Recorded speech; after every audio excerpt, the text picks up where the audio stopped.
Guys, this is Josh Valencia from Falling Water Sound. Long time no see, but we're going to be looking at a fresh new plugin called AirEQ by Eosis, designed by Fabrice Gabriel. Really great designer of plugin algorithms and things that sound awesome. You might recognize his name from all the Slate Digital stuff, all their old stuff and all their new stuff. All designed, the algorithms at least, by Fabrice. Great dude, spoke to him several times about this and some of his other stuff. And really excited for the new stuff that's coming out in the future. And this particular product is absolutely phenomenal. So what we have here is your standard plugin EQ, and you might have 1,000 of these. But this has a couple of features that really set it apart and will make it your go-to EQ for pretty much anything. One of the things that really makes it stand out is its character. What you're able to do is impact the way that a curve, the shape of the curve, so the way that the entire EQ reacts. You're able to kind of set it so if I were to boost this to fire, it'll impact the entire spectrum of anything that I have engaged, and every curve will be impacted by this character switch. So you can see that they all move accordingly, and as I move down the water, you can see that all the peaks kind of top off. Really nice feature, really audible as well, so it's not something where you're like, well, I can't really hear it, it's cool. No, this is actually something that you actually notice when you're using the plugin. This is the premium version that comes with a graph to kind of show you the curve itself and some really handy meters. The standard version, it's missing these sliders. It just has selector buttons where you're able to select whether you want fire, neutral, or water. The other unique feature is the strength, so you're able to kind of dial this all the way back down to whether you want nothing, a little bit. It's kind of like a blend knob between 1 and 100, and then from 100 up, it's kind of a multiplier for what's going on, so which is really nice. You're able to kind of overemphasize what you've done in the EQ in what you're using it on. So really neat feature, lots of different combinations you could do between the two, and you get really nice sound. As the name kind of indicates, there is an Airband. The Airband is not your standard Airband. It's very musical, something not all plugin EQs do right. A lot of analog EQs do it right. There's a particular Blue 500 series analog EQ that does a great job of this, and this is very usable, very musical, and just a great sounding Airband.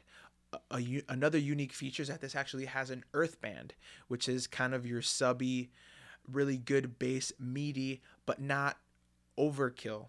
So I haven't been able to juice this earthband for it to sound it. Granted, it can sound too bassy, but it's really thuddy when it comes to using it on a kick or on a bass. It's round, it's still tight. Whatever they did in these two particular circuits, they did a great job. You can see what it's doing on the band. I mean, on the on this chart up here, but when you hear it, you'll definitely understand. It's not a flubby kind of boost.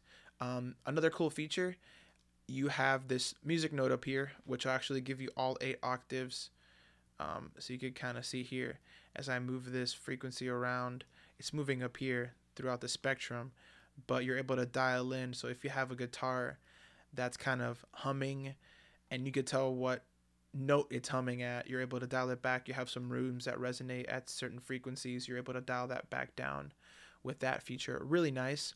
The chart, if you don't want it to impact how much CPU usage, which this is really efficient as it is, you're able to just turn that off and you got a standard EQ right there. Really nice. One thing Fabrice was really adamant about is that he doesn't want people to be looking at the chart while he's using this, while you're using this. You want to be able to use the knobs and use your ears instead of looking at what the chart's telling you. Sometimes you could get something that sounds absolutely wonderful down here and the chart doesn't necessarily look pretty. Well, who cares what the chart looks like? When someone's listening to your music, they're not going to see the chart. But he put it there because he knew that some people wanted it. You have left and right control, so solo left, solo right, MS control, and they went a step further. You're able to actually put each band. I could indicate whether I want this to be mid, side, or the full thing, and then you could indicate band type, whether you want to exclude it from this strength indicator on the side. So if I were to exclude it, it wouldn't be juiced up or brought down whenever I move this. And let's get listening to it. So for the sake of space on my screen, I'm going to go ahead and shrink that, and we're going to listen to what this thing is doing. So let's go ahead and play some music.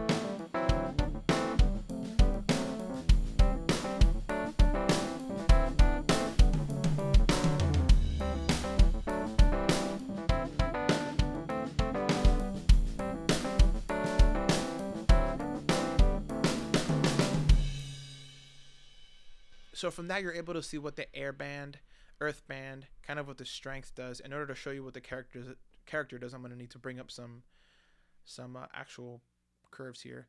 What we're going to do is that to show off another feature, we're going to pull up a preset, and these presets are really unique. What you're able to do is that you're able to name each band. So I don't know if you can see here. I'm going to zoom in, but they have labels under each band. So if I were to change one of these, so let's say I like low clean, clean up lows, I'm going to call that ass wipe. I want to wipe some of it out. I like low clean better. It sounds nicer. But he kind of designed these presets so you can use them for their intended purpose. So let's go ahead. I'm going to use this particular preset, and I'm going to go through moving some of the knobs around just to see what's going on, and so you guys could hear it.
So as you guys heard, I was able to totally warp the sound. Small tiny differences. The most I have here is almost 2 dB of a boost on some things. What Fabrice did is that he labeled things and kind of put where most of the trouble spots are. Of course, you could go ahead and move the frequencies around, but he set up these presets so that, you know, someone who knows what they're doing can go ahead and tweak them and get a great sound. But someone who's new to this is not only able to learn where some of the frequencies that cause trouble are, where some of the issues in a mix are located, but he made it so that, you know, you don't have to use all these features. Usually when you pull up a preset, everything's already kind of morphed. You have to turn crap off, turn crap on, move things around. Everything is kind of a suggestion, and you're able to use your own judgment, your own ears to see what your particular mix needs. Same thing goes for a bunch of the other presets. So he has other great presets that use the same sort of principle, where you're able to choose what you need for that particular sound. And he just does a great job. Before I let you guys go, he has a couple like random funny ones, and this phone voice is really good. I'm gonna use it on the mix, so it's gonna sound kind of wonky, so I'm gonna back down. on the gain here. So let's give it a listen.